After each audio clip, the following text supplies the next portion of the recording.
आगे देखते हैं। आपने i के पावर्स निकालना समझ लिया था। अब आगे हम देखेंगे कॉम्प्लेक्स नंबर्स में further equality of complex numbers.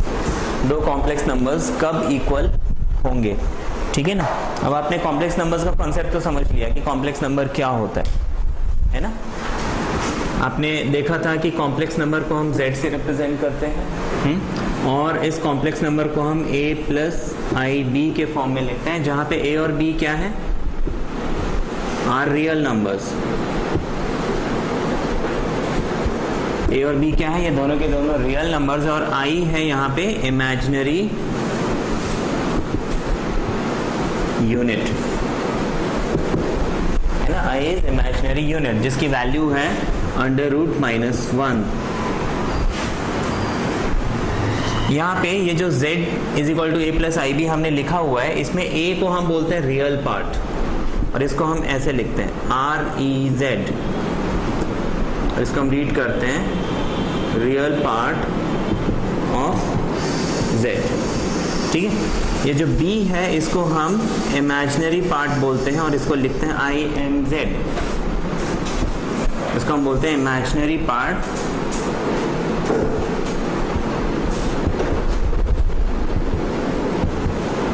Of z, है ना। ये बात तो हम ऑलरेडी समझ चुके हैं। अब हम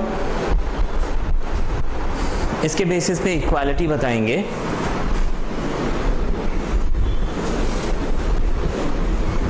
इक्वालिटी ऑफ कॉम्प्लेक्स नंबर्स। आपको सपोज Z1 एक कॉम्प्लेक्स नंबर दिया है a प्लस आई बी और एक और नंबर दिया है Z2 equals to c plus I D. आपको बोला है कि ये दोनों नंबर्स इक्वल हैं, Z1 इक्वल्स टू Z2, ये दो नंबर्स इक्वल हैं। ये दो नंबर तभी इक्वल होंगे जब a plus I B equals to c plus I D होगा, है ना।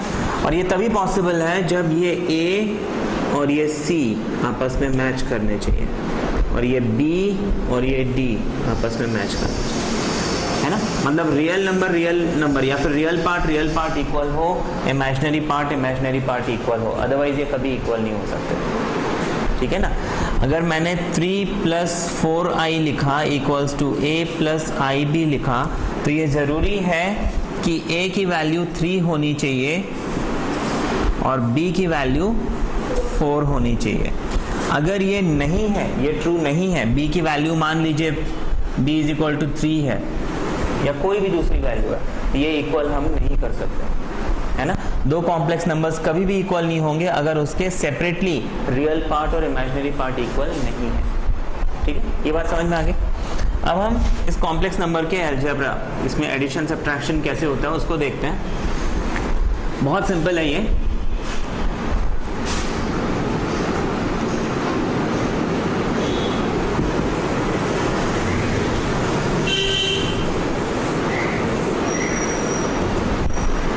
अब देखो कॉम्प्लेक्स नंबर्स में सबसे पहले आता है एडिशन। हम दो कॉम्प्लेक्स नंबर्स को ऐड कैसे करेंगे। अब सपोज आपको एक नंबर दिया हुआ है Z1 equals to a plus I B और Z2 equals to c plus I D. मुझे दोनों को क्या करना है, ऐड करना है, that is Z1 plus Z2 निकालना है। तो हम Z1 की वैल्यू डाल देते हैं, हो जाएगा a plus I B plus Z2 की वैल्यू डालेंगे, हो जाएगा c प्लस आई डी।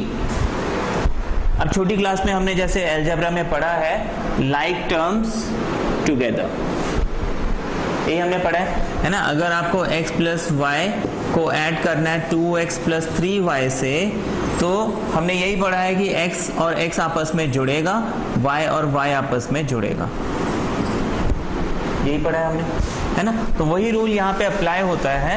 यहाँ पे लाइक टर्म्स टुगेदर, आप रियल नंबर और रियल नंबर को, यानी रियल पार्ट और रियल पार्ट को आप ऐड करेंगे और इमेजिनरी पार्ट और इमेजिनरी पार्ट को ऐड करेंगे।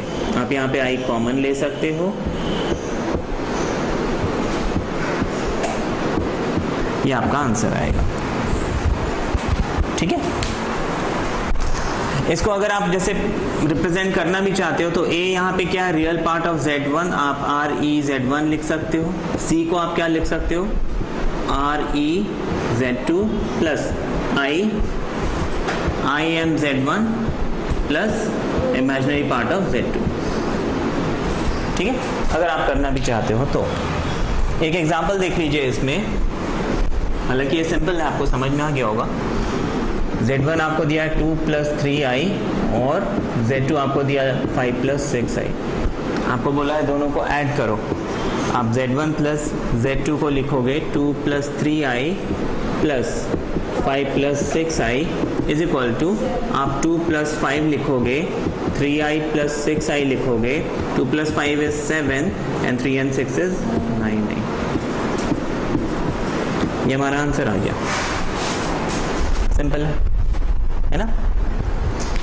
इसके बाद हम देखेंगे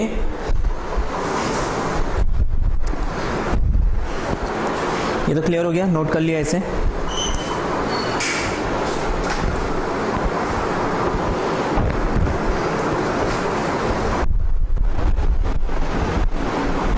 रैप करें।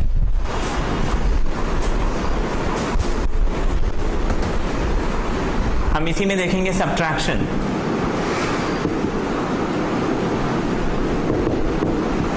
अगेन ये तो आपको बन ही जाएगा। मैं सीधे सीधे आपको एक एग्जांपल दे देता हूँ। z1 equals to 3 plus 4i और z2 equals to 5 plus 6i। तो आपको z1 माइनस z2 अगर निकालना है, आप 3 प्लस 4i लिखोगे माइनस 5 प्लस 6i लिखोगे। यहाँ पे अलजेब्रा के सारे रूल्स लगेंगे, है ना।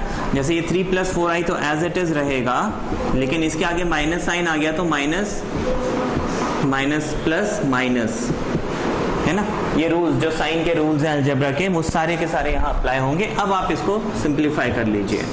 3 minus 5 is -2, 4 minus 6 is -2i। आप यहाँ पे -2 कॉमन ले लीजिए, ये आपका आंसर।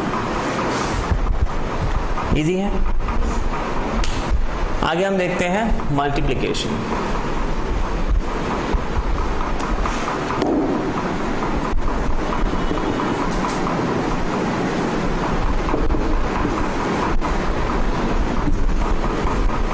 मल्टीप्लिकेशन आप ये मान के चलिए कि आप एक सिंपल अलजेब्रा का क्वेश्चन कर रहे हैं, जो छोटी क्लास में हम करते थे। देखो, आपको z1 एक नंबर दिया a प्लस आई बी और z2 आपको एक दूसरा नंबर दिया c प्लस आई डी। आपको क्या बोला है, इन दोनों कॉम्प्लेक्स नंबर्स को मल्टीप्लाई करना है। हम उसको लिखेंगे कैसे, z1 इंटू z2। वैल्यूज डाल देते हैं, a plus I B into C plus I D. Multiplication का रूल क्या होता है, ये a जो है इन दोनों से मल्टीप्लाई होगा, तो a इंटू सी हो जाएगा ए सी और a इंटू आई डी हो जाएगा i टाइम्स ए डी। ये a सबसे मल्टीप्लाई हो चुका है। अब ये आई बी जो है c से मल्टीप्लाई होगा और इससे मल्टीप्लाई होगा। आई बी इंटू सी हो जाएगा आई बी सी, आई इंटू आई हो जाएगा आई स्क्वायर, b और d मिलके बन जाएगा बी डी।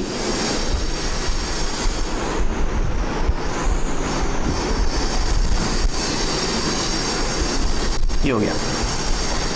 आप इसको फर्दर लिख सकते हो ए सी प्लस, यहाँ पे आई हम कॉमन ले लेंगे, हो जाएगा A D plus B C. I square होता है -1, है ना, आई स्क्वायर -1 होता है, तो ये प्लस माइनस माइनस बन जाएगा। इतना क्लियर है। अब इसमें तो आई है नहीं, तो ये नंबर बन गया, ये यहाँ पे आ जाएगा, तो इसको आप लिख सकते हो A C minus B D plus I times A D plus B C. ठीक है। अब ये z1 z2 का ये हो गया रियल पार्ट और ये हो गया इमेजिनरी पार्ट। ठीक है। अगर आपको real part of z1 z2 लिखना है तो वो हो जाएगा ए सी माइनस बी डी, है ना। अच्छा, a क्या है, real part of z1, c क्या है, real part of z2, d क्या है, इमेजिनरी पार्ट ऑफ Z1 और D क्या है, इमेजिनरी पार्ट ऑफ Z2। तो real part of Z1 Z2 ये है। इसी तरीके से इमेजिनरी पार्ट आप निकाल सकते हो। ये कई बार क्या प्रूव करने के लिए क्वेश्चन मिल जाता है कि अगर Z1 Z2 मैंने दो नंबर से मल्टीप्लाई किए, prove real part of Z1 Z2 is real Z2 minus imaginary Z1 imaginary Z2। Prove करना होता है तो आप क्या करोगे, बस Z1 Z2 को कोई भी randomly a plus IB C plus ID लिख के ऐसे सॉल्व कर लो, अपने आप प्रूव हो जाएगा ये। ठीक है ना, क्लियर है यहाँ तक, कोई डाउट है? अब इसके बाद मल्टीप्लिकेशन तो हमने कर लिया, नेक्स्ट है हमारे पास डिवीजन। लेकिन डिवीजन के पहले कुछ कॉन्सेप्ट्स हैं, उसको हम समझेंगे।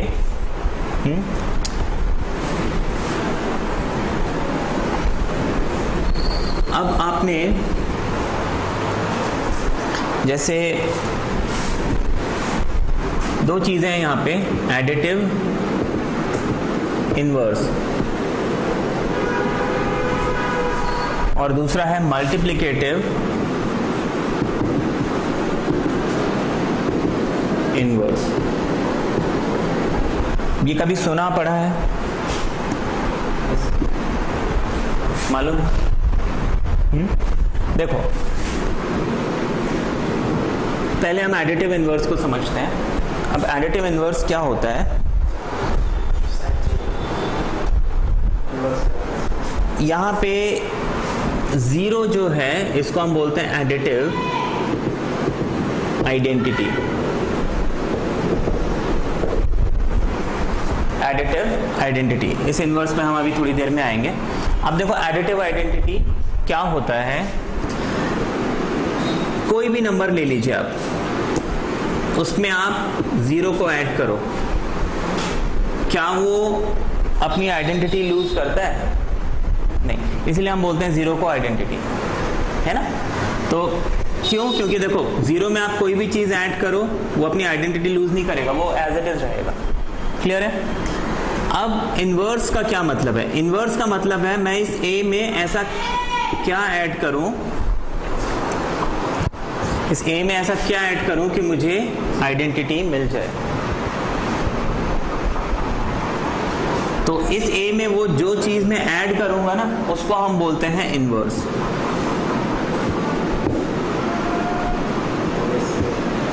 इनवर्स क्या होता है? एक ऐसी वैल्यू जिसको आपने ऐड किया तो आपको जीरो मिल जाए, यानी एडिटिव आइडेंटिटी मिल जाए। तो x इज इक्वल टू क्या मिल जाएगा, जीरो माइनस ए, यानी कि माइनस ए, है ना। और ऑब्वियस सी बात है 5 में मैं क्या ऐड करूं कि मुझे जीरो मिले, माइनस 5। 7 में मैं क्या ऐड करूं कि मुझे जीरो मिले, माइनस 7। तो किसी भी चीज का जो इनवर्स है क्या होगा, उसी का नेगेटिव, है ना। ये क्लियर हो गया। तो एडिटिव इनवर्स तो इजी है। अब मल्टीप्लिकेटिव इनवर्स पे हम आते हैं।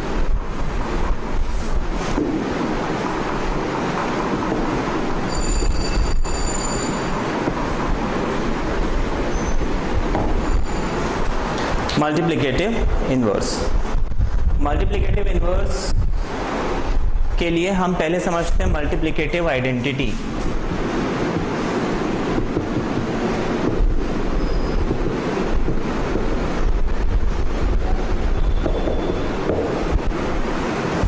मल्टीप्लिकेटिव आइडेंटिटी हम 1 को बोलते हैं।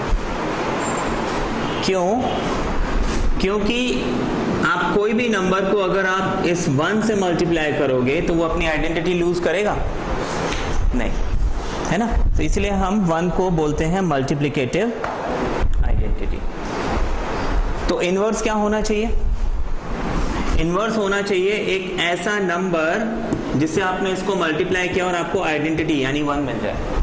अब उसको हम मान लेते हैं x, तो x क्या होना चाहिए, 1/a। तो किसी भी नंबर का रेसिप्रोकल क्या होगा, उसका मल्टीप्लिकेटिव इनवर्स होगा। ठीक है, जैसे 5 है, इसका मल्टीप्लिकेटिव इनवर्स क्या होगा, 1/5, क्योंकि इन दोनों को मल्टीप्लाई करो आपको 1 मिलेगा। 10 का इनवर्स क्या होगा, 1/10। किसी भी नंबर का इनवर्स उसका रेसिप्रोकल होगा, है ना। जैसे 5/6 है, इसका इनवर्स क्या होगा, 6/5। उसी को बस रेसिप्रोकल करना है। ये क्लियर है? मल्टीप्लिकेटिव इनवर्स, इस कॉन्सेप्ट पे हम अभी थोड़ी देर में आएंगे। इसके बाद आपको कॉम्प्लेक्स नंबर्स में एक और कॉन्सेप्ट समझना है जिसको हम बोलते हैं कॉन्जुगेट।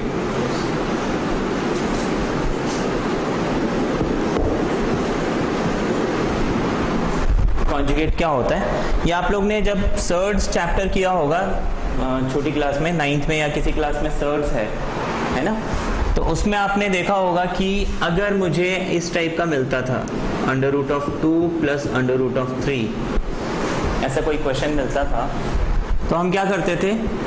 रैशनलाइज करते थे। रैशनलाइज करने के लिए क्या करते थे? एग्जैक्टली इसी चीज को हम कॉपी करते थे, सिर्फ उसके बीच का साइन चेंज कर देते थे। यही था, है ना? अब कॉम्प्लेक्स नंबर्स में कॉन्जुगेट क्या होता है? यहाँ पे हमने क्या बीच का साइन चेंज किया, है ना? यहाँ पे ये फर्क नहीं पड़ता, जैसे 1/2 प्लस √3 है, इसको मैं 2 माइनस √3 से मल्टीप्लाई करूंगा और डिवाइड करूंगा। लेकिन अगर यही क्वेश्चन आपको √3 माइनस 2 दिया होता तो आप इसको √3 माइनस प्लस 2 अपॉन √3 प्लस 2, अगर यहाँ प्लस दिया होता तो यहाँ माइनस आ जाता। ऐसे ही था ना? हम यहाँ पे ये मैटर नहीं करता था रूट इधर है इधर है, किसी को भी आप किसी इससे भी मल्टीप्लाई कर लो आपका आंसर आ जाएगा, ऐसा था। लेकिन कॉन्जुगेट की यहाँ पे डेफिनेशन प्रॉपरली क्या है देखते हैं। जैसे आपको बोला है कि a plus IB is any complex number z, तो इसका कॉन्जुगेट को हम z बार से रिप्रेजेंट करते हैं, ठीक है ना? और यहाँ पे कॉन्जुगेट की डेफिनेशन है we always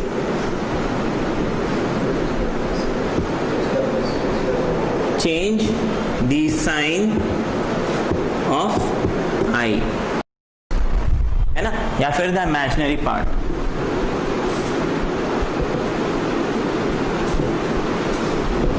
we always change the sign of imaginary part. अगर आपको z is equal to a plus IB दिया है तो कॉन्जुगेट हो जाएगा a माइनस IB।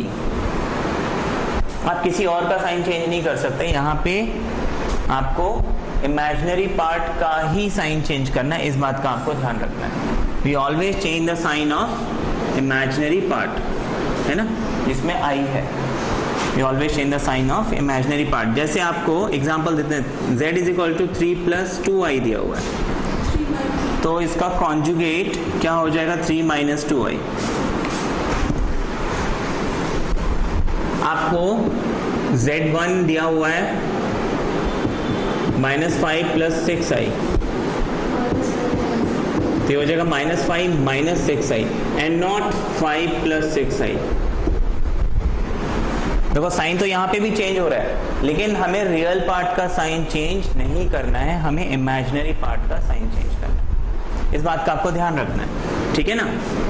कभी कभी वो क्वेश्चन ऐसे थोड़ा ट्विस्ट करके देते हैं।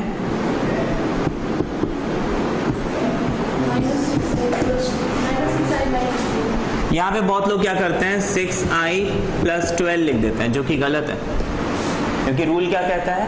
इमेजिनरी पार्ट का साइन चेंज करो। तो आप यहाँ पे -6i लिखोगे, क्या ये प्लस बनेगा?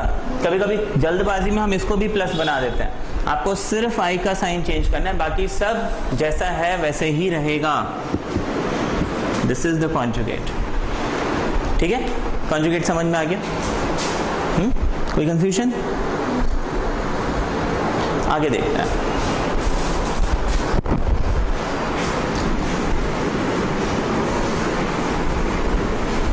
अब आपको सपोज एक क्वेश्चन मिला हुआ है, find multiplicative inverse of 2 + 3i। अभी हमने थोड़ी देर पहले इनवर्स की डेफिनेशन समझी थी। इनवर्स क्या होता है? अगर मल्टीप्लिकेटिव इनवर्स है तो उसका रेसिप्रोकल होगा, लेकिन एडिटिव इनवर्स है तो उसका नेगेटिव होगा, है ना? एडिटिव इनवर्स मतलब 0 मिलना चाहिए, मल्टीप्लिकेटिव इनवर्स मतलब 1 मिलना चाहिए। तो अब ऑब्वियस सी बात है कि इसका जो मल्टीप्लिकेटिव इनवर्स है क्या होना चाहिए?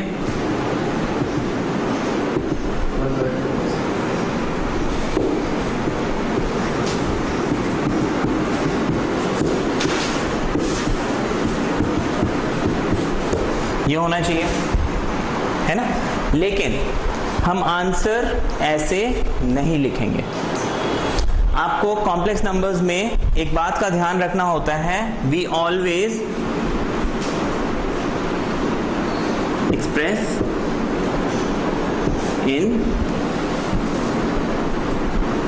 Standard form.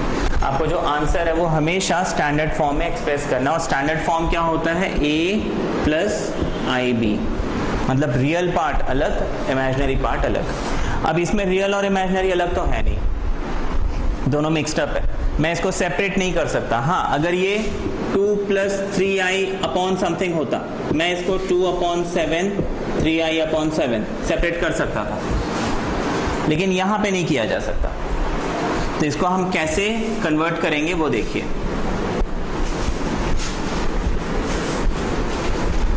तो मैंने इनवर्स निकाल लिया 1 upon 2 plus 3i।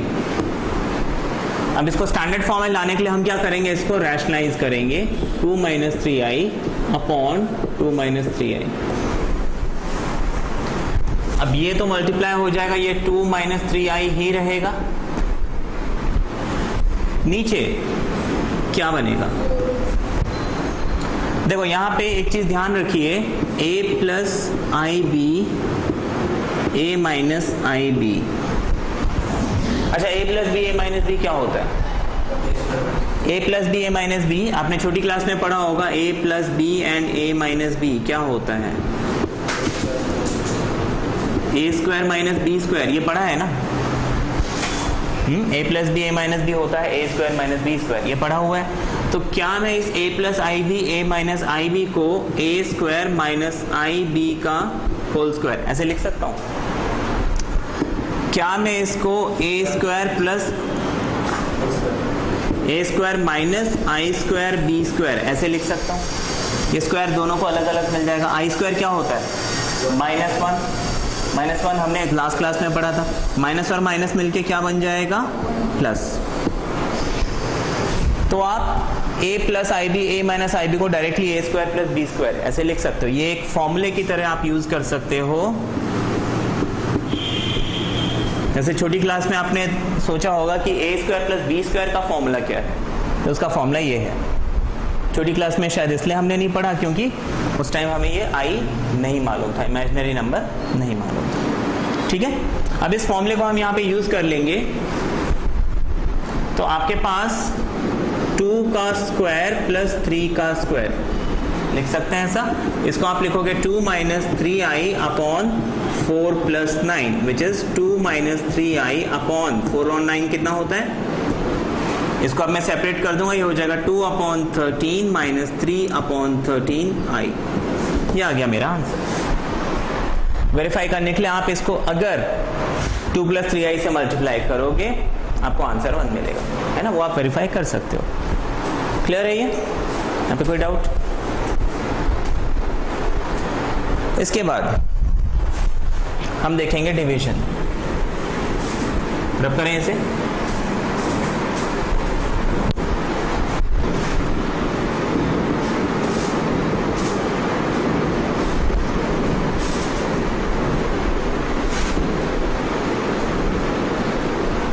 Suppose multiply कर दीजिए दोनों, जो ओरिजिनल नंबर 2 प्लस 3 आई है और जो आपको इनवर्स मिला है, दोनों को मल्टीप्लाई करो आपको 1 मिलेगा, है ना। आपको डिवीजन ऑफ कॉम्प्लेक्स नंबर में suppose a plus I B दिया हुआ है, c प्लस आई डी, ये 2 नंबर्स दिए हुआ है। आपको बोला है डिवाइड z1 बाय z2, ये 2 नंबर्स को आपको डिवाइड करना है। तो मैं इसको कैसे लिखूंगा, a plus I B C plus I D, इतना तो लिख लिया।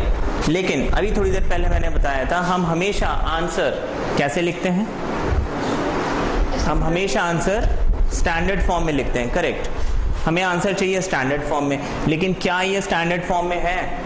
क्या मैं इसको सेपरेट कर सकता हूं?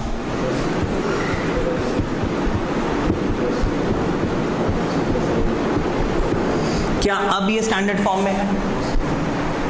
अभी भी स्टैंडर्ड फॉर्म में नहीं है क्योंकि यहां पे आई आ गया। स्टैंडर्ड फॉर्म का मतलब होता है रियल पार्ट अलग हो, इमेजिनरी पार्ट अलग हो। तो देखो यहाँ पे मेरा पर्पस सॉल्व नहीं हुआ। तो डिवीजन में हम क्या करते हैं कि इतना लिखने के बाद आप इसके डिनोमिनेटर को रैशनलाइज करोगे, है ना। In division we rationalise the denominator. हम डिवीजन में हमेशा डिनोमिनेटर को रैशनलाइज कर देते हैं, हमारा पर्पस सॉल्व हो जाता है। एक एग्जांपल देख लेते हैं।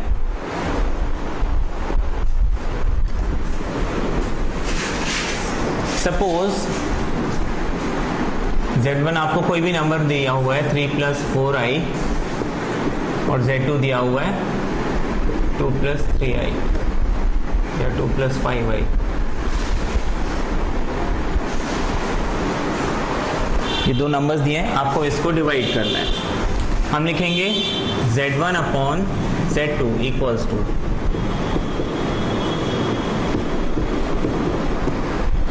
अब मुझे करना क्या है, रैशनलाइज करना है किसको, डिनोमिनेटर को।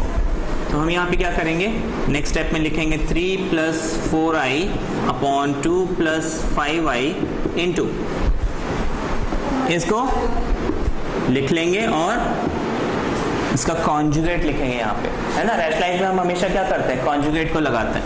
तो कॉन्जुगेट ऊपर और कॉन्जुगेट नीचे, ये जो प्रोसेस हमने किया है इसके कॉन्जुगेट को ऊपर और नीचे यहाँ लगा दिया, इस प्रोसेस को हम बोलते हैं रैशनलाइजेशन, ठीक है ना। अब इसको हम सॉल्व करेंगे। 3 2 = 6, 3 5 = 15i, फिर 4 2 = 8i और 4 5 = माइनस, देखो प्लस और माइनस हो जाएगा माइनस, 4 5 = 20 और i²। नीचे हम इसको स्ट्रेट फॉरवर्ड 2 का स्क्वायर एंड 5 का स्क्वायर फॉर्मूला यूज करके, या फिर आप 2² - 5i होल स्क्वायर, फिर नेक्स्ट स्टेप में, ये आपकी मर्जी है, ठीक है। इवन यहाँ पे ये जो i² हमने लिखा है, हमें मालूम है i² कितना होता है, -1, तो मैं माइनस और माइनस इसको हटा के क्या कर सकता हूँ, प्लस बना सकता हूँ। ये 20 और 6 आपस में ऐड हो जाएंगे, 26 बन जाएगा। 15 - 8 कितना होता है,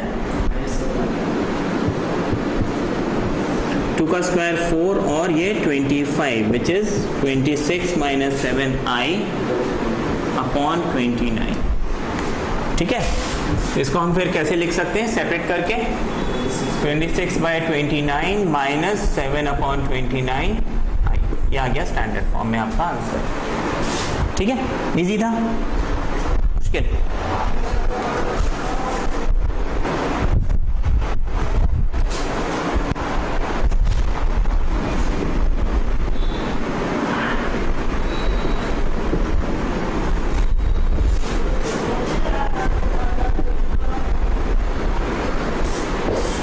देखो modulus of complex number, modulus हम किसको बोलते हैं, ये मॉड्यूलस जो है ये आप लोग ने स्कूल्स में पहले पढ़ा हुआ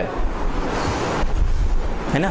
जो हम मॉड लगाते थे ना, मॉड -5 जो है 5 होता है, मॉड 6 जो है 6 होता है। हाँ, इसको हमने बस यही पढ़ा था कि मॉड अगर लग गया तो माइनस हो या प्लस हो, हमें उसे प्लस में लिखना है ना। तो मॉड्यूलस तो वही है, लेकिन यहाँ पे थोड़ा सा डेफिनेशन और वाइड हो गया। पहले हमने बस इतना समझ लिया था माइनस है तो उसे प्लस करना है।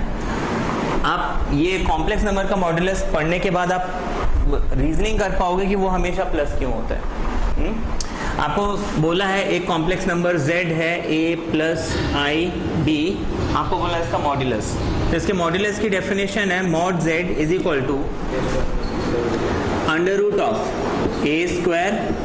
+ b²। ये डेफिनेशन है मॉड्यूलस की। यहाँ पे एक बात का ध्यान देना, b के साथ i लगा हुआ है, लेकिन यहाँ पे मैंने i नहीं लगाया। बहुत लोगों को मैंने देखा है क्या करते हैं, वो गलती करते हैं। जैसे आपको बोला है z = 3 + 4i, आपको बोला mod z निकालो, तो mod z क्या आना चाहिए, √3 का स्क्वायर एंड 4 का स्क्वायर, जो कि 5 हो जाता है ना। 16 है ये 16 हो गया, 9 हो गया, 25, 25 का रूट 5। इसमें बहुत लोग क्या गलती करते हैं कि ये 3 स्क्वायर प्लस 4i का स्क्वायर लिख देते हैं। आपको ध्यान रखना है डेफिनेशन में हमने यहाँ पे i नहीं लगाया है, और इसको फिर क्या करेंगे, 9 माइनस 16 कर देंगे, अंडर रूट माइनस 7 आ जाएगा। ये गलती है, इसको आपको नहीं करना है, ठीक है ना। फिर कई लोग ये भी गलती करते हैं, आपको z is equal to 3 minus 4i दिया हुआ है, तो मॉड z क्या लिखेंगे वो लोग, 3 स्क्वायर माइनस 4 स्क्वायर। आप इस साइन को अंदर लोगे, देखो आप एक तो i को हमें नहीं लेना है, दूसरी चीज -4 होल स्क्वायर आप ऐसे लिख सकते हो, क्योंकि देखो नेगेटिव नंबर हो पॉजिटिव नंबर हो, स्क्वायर करोगे वो प्लस ही बनेगा। तो ये गलतियां नहीं होनी चाहिए, ठीक है, इस बात का हमें ध्यान रखना है। अब देखो ये मॉड्यूलस की जो डेफिनेशन है ये हमारे उस क्वेश्चन का भी आंसर करता है कि हमने जो छोटी क्लास में पढ़ा था मॉड्यूलस हमेशा पॉजिटिव क्यों होता है ना। अब जैसे मान लीजिए एक नंबर दिया हुआ -5, अब -5 का मॉड 5 क्यों होता है, उसका रीजन आप ऐसे कर सकते हो। आपने देखा कि ये जो -5 है, क्या ये कॉम्प्लेक्स नंबर है? क्या ये कॉम्प्लेक्स नंबर है? हम इसको कॉम्प्लेक्स नंबर लिख सकते हैं। अब मुझे इसका मॉड्यूलस अगर निकालना है तो बाय डेफिनेशन मैं -5 का स्क्वायर लिखूंगा और 0 का स्क्वायर लिखूंगा, जो कि मुझे 5 मिलेगा। अब 0 तो हट गया ना, 0 तो कोई मतलब ही नहीं है, तो -5 का स्क्वायर 5 ही होगा, है ना। -5 का स्क्वायर रूट वापस आपको 5 मिल जाएगा, है ना। तो दिस आंसर्स माय क्वेश्चन कि वो माइनस होता था तो भी प्लस क्यों होता था। हाँ, मॉड्यूलस जो है हमेशा पॉजिटिव क्यों मिलता है, उसका लॉजिक ये है, ठीक है। इसके बाद हम इसमें कुछ क्वेश्चंस देखेंगे, किस किस टाइप के आपके क्वेश्चंस आते हैं, ठीक है। ये टाइप 1 क्वेश्चन है जिसमें आपको बोला जाएगा, कोई एक एक्सप्रेशन दे देंगे, बोलेंगे इसको स्टैंडर्ड फॉर्म में लिखो। अब स्टैंडर्ड फॉर्म क्या होता है, कॉम्प्लेक्स नंबर्स का a प्लस IB, है ना। तो हमें इसे स्टैंडर्ड फॉर्म में लिखना है। तो हमें पुराने अलजेब्रा के जो भी रूल्स अगर इसमें अप्लाई होते हैं तो करने हैं। जैसे यहाँ पे देखो a plus B whole cube, ये फॉर्मूला हम अप्लाई कर सकते हैं। अप्लाई करके मेरे को इसको सिर्फ एक्सपैंड करना है ना। तो a plus B whole cube क्या होता है, a cube plus b cube plus 3a square b plus 3ab square.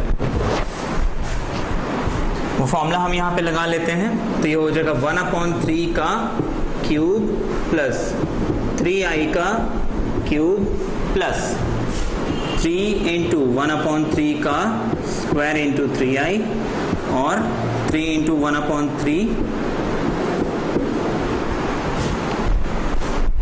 ये लिख लिया हमने, ठीक है।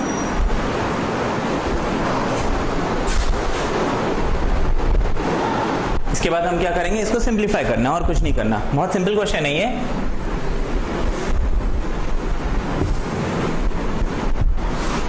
अब देखो 1/3 का होल क्यूब हो जाएगा 1/27।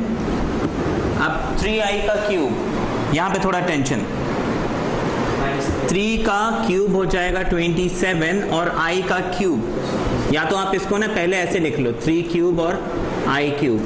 अब देखो 3 का क्यूब होता है 27, i क्यूब कितना होता है -i, तो आप इसको -27i ऐसे लिख लीजिए। ये जो है हो जाएगा 3 इंटू 1/3 का स्क्वायर यानी 1/3 इंटू 3 और ये 3i है ना, ये वाला टर्म। तो 3 से 3 कैंसिल, 3 से 3 कैंसिल, क्या बचा हमारे पास, सिर्फ i बचा। मैं यहां पे प्लस i लिख सकता हूं, ठीक है ना, ये समझ में आ गया ना। यहां पे i लिख लिया। अब इसको मेरे को सॉल्व करना है, इसको देखो 3 into 1/3 into 3i into 3i square हो रहा है ना, 3 से 3 कैंसिल, क्या बचा 3 3 9 और i स्क्वायर क्या होता है, i इंटू i स्क्वायर क्या होता है -1। तो हम इसके आगे एक माइनस साइन लगा देंगे, 9 1 9।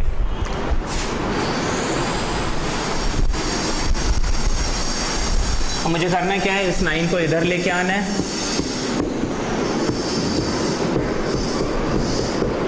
सिंप्लीफाई कर लीजिए, कितना हो गया -26i, इसको हम सॉल्व करेंगे, हो जाएगा 1 - 81 3 8 243.27। लिख सकते हैं ऐसा, ये हो जाएगा -242/27 -26i।